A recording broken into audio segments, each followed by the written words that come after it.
Siloam Yisraela. So I want to talk about the orgasm, the creative act. So when the man and the woman come together in sex, and the man has an orgasm, and he ejaculates into the woman, they produce a child. Simple nature. But what does it mean if the man ejaculates, or as we call it, busts a nut, and he releases that somewhere other than inside of a woman to create a child? What about that? What does that mean? What does that do? Does it defile the creative act? Do we think about these things when we do it? Do we think about this word fornication? Do we understand it? What it means to fornicate? That a man who fornicates sins against his own body. Every other sin is without the body, but fornication is a sin against his own body. So maybe that has something to do with this ejaculation, busting that nut. Maybe there's something more to that than you ever understood. Maybe it's more important than you thought it was. So I'll give you a steak. You can chew on it. Decide what you think of it. Eat the meat, spit out the bones, do whatever with it. But when a man busts that nut, if it can create a child, if it has enough life force energy in it to create life, that spirit energy, what happens to it if it's spilled on the floor, or spilled into a condom, or spilled into a hand? What happens to that spirit that was sent forth?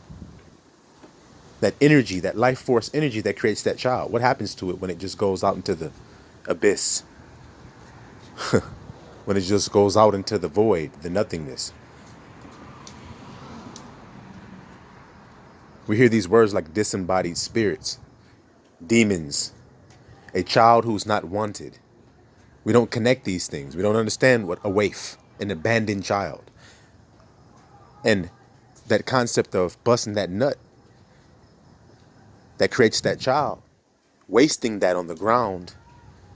And we read about that in the scripture, and how the Most High destroyed that man because of that. We just say, wow, okay, there was a man having sex with a woman. This is in the scripture, search it out. A man whose brother had a wife, and the brother died, and so his brother was supposed to raise up seed unto him. That's the way it goes in Hebrew culture. So he was supposed to lay with her, and when he laid with her, instead of having a child, he would what we call pull out, and bust his nut on the floor, ground, whatever. And the Most High killed him for that. Do you understand that?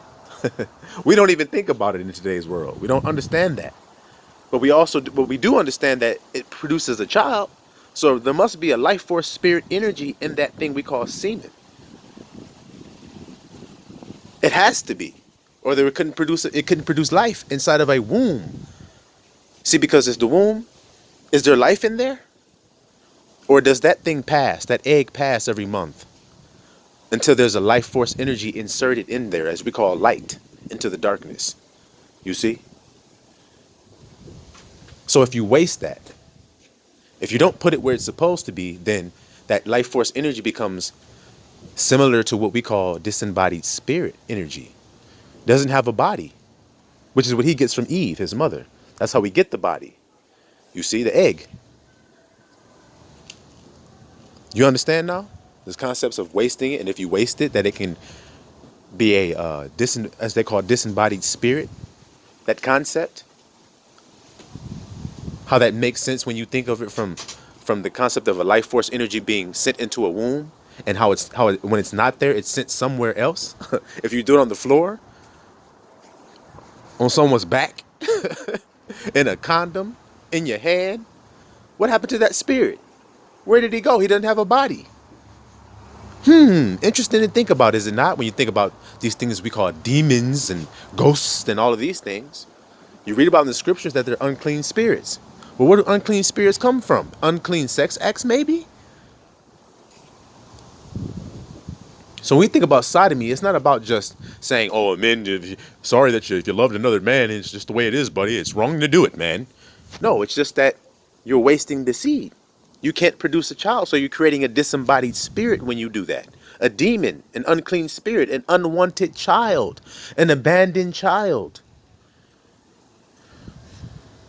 You see? That is not wanted, because if it was wanted, you'd have put that nut where it was supposed to be, correct? You can't get around it. See, that's what truth does. It cuts all the way through so that you can see things clearly. So they are our children. So maybe those things come back to haunt us when we waste that, brothers. See? Because that means you're doing it in fear. So you create a fear child in the spirit, searching for a body. What did Christ say? An unclean spirit goes forth and goes into somebody, and then he's cast out. And when he's cast out, he goes in dry places, searching for another home, and he doesn't find one, so he goes back to where he came from, the first person. And when he sees that it's back all in order, he can get back in there. He takes 7 spirits with him. You see? And his case is worse off than it was in the beginning. So we know these things exist, but we don't know how we're creating them. We don't know how we're involved in it. But he says you sin against your own body when you fornicate. You create little devil yous, little monsters yous, instead of love babies, love childs. Because see, when you're having the sexual act, when you burst that life force out, what we call orgasming or ejaculating in the man, when he does that, he's putting forth whatever it is he feels and thinks. Because that's how we create, what we feel and think. So whatever you feel and think about that act you're doing is what you're creating. You see? So if you feel that what you're doing is shameful, you're creating a shame baby when you bust that nut. But when you're free and doing it lovingly and in truth, see, love and truth once again prevails. When you do it that way, then when you bust that nut, you create a love truth child. You see? Intent when you bust the nut. So everything you do with intentions. So before you bust that nut today, you better think about it. You see? And that's why it feels so good. See, everything is a test, is it not? Everything is a test. But it feels good. So you have to learn how to tame that and put it in its correct perspective. And that's why he says the marriage bed is undefiled. See, because when you do it in its truth and in the correct way, now you're giving life to each other, one another. You're putting it where it's supposed to be. And you're doing it without fear. You're not worried. So whatever it is that you do create is a love child. Even if it doesn't produce a physical child, you're still doing it with the intent of truth and love when you're doing it. You see? And that's just the way it is. That's just the way it goes. Because it's life force energy, and no one can deny this, that the life is in there. Because you're seeing the 3D manifestation of a physical baby out of nowhere. You can't even see it when it's happening. You understand what I'm saying? That's the miracle of it all. But we can't deny that semen, if you don't put that semen in there, that you won't have the baby. So there's something in that semen that's very important. You see? And see, we say thought and feeling create. Thought and feeling. Thought, the masculine principle, the penetrator, feeling, the result of the thought. See? The reaction to the thought. You put those, that's the feminine. So you put those together, you have male and female. You have creation. You see? So if you were thinking something very low vibrational when you busted that nut, then you can't deny that you created something then. See? Because you had an act, which was the ejaculation, and you felt a great feeling. So you created. Now, what did you create? That's the question. Are you doing it with the right intent or with the wrong intent? And the only way that you can do this in truth and love is for a man and a woman to come together in truth and love. Everybody else who does it any other way will be having some kind of defect in their thought and feeling about it. It's just that's the way it is, the way Abba set it up. So that truth and love would prevail in the end. You see? And so there was a time when our thoughts and feelings took a while on that funnel. I told you, when think about what I'm saying when I say a funnel. You look at a funnel at the top, it's spinning around really wide. It takes a long time to make that rotation around the funnel at the top. But as it gets down to the bottom, the rotations are very quick. That's what's going on with time, guys. So it's the same situation, but the loop is coming faster now. So as where it would have taken 10 years for that loop previous, then it went down to it would have taken 3 years for that loop. Then it would have taken a year for that loop. Then it would have taken 6 months for that loop. Then it would have taken 6 weeks for that loop. Now 6 days for that loop. Now a day. You see what I'm saying? And that's when time stands still. You see? And when that happens, then everybody who's living in truth and in love, or have oil in their lamps, are now in the correct vibration to be saved at that moment, because they're living in truth at that moment. That catches us at that moment unawares. Like a thief in the night that no man knows, but Abba Yah knows when that last grain of sand falls out. See, the bottom of that funnel. He knows. No one else knows that but him. And at that moment, if you're not found in truth and love, then you will be instantly destroyed. It's just the way it is. In the twinkling of an eye, we shall be changed. You see? When the male and female energies collide, at that moment, things will be changed forever. Because truth and love will prevail. There will be no more enmity between the masculine and feminine principles. They will no longer be at war with each other. They will be in love with each other, back in harmony and in balance with one another. So think about your orgasms now. Think about what you do. And the female can do the same. She can do the same. And that's really, when you think about it, the beauty of the multiple orgasm of the woman. When a man takes his time, stops rushing, learns his woman, discovers her properly, then he can produce these feelings in her, and she can do it with intent. So she's having multiple orgasms, she's having great feeling, and she's thinking while she's having these great feelings, she's creating, see? And he's producing these wonderful feelings in her, and she's thinking about the things that they would like to desire, so they're creating them. That's the beauty of the multiple orgasm of the woman. You see? And when it's right, more than likely, when it's right, the man and the woman tend to have simultaneous orgasms. When they are in unison with one another, when they are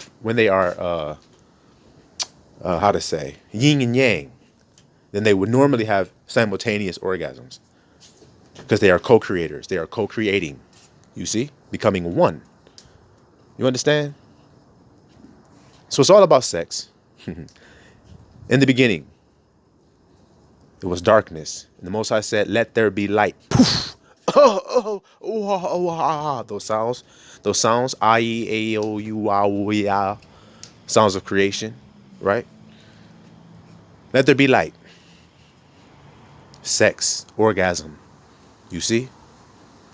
It's a beautiful thing when you understand it. Then you don't defile it anymore. Put it in its proper place. Because tell me right now that if you were a loving being on this earth, that when you had a child, if you were blessed to have one, that it wasn't about love.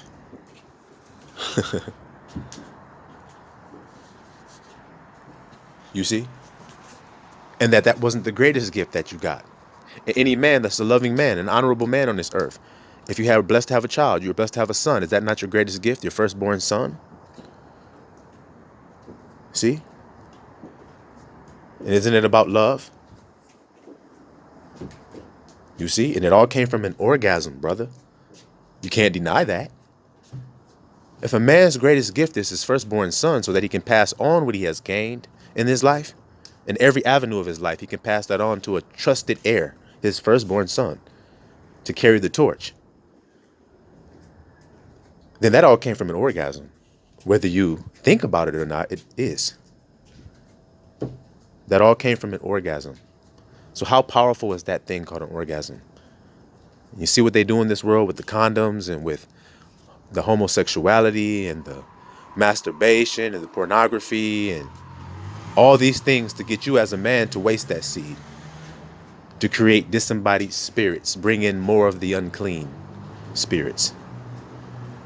You see, that torture and terrorize because they are waifs. They are abandoned souls. They are unwanted children trapped in an abandoned house.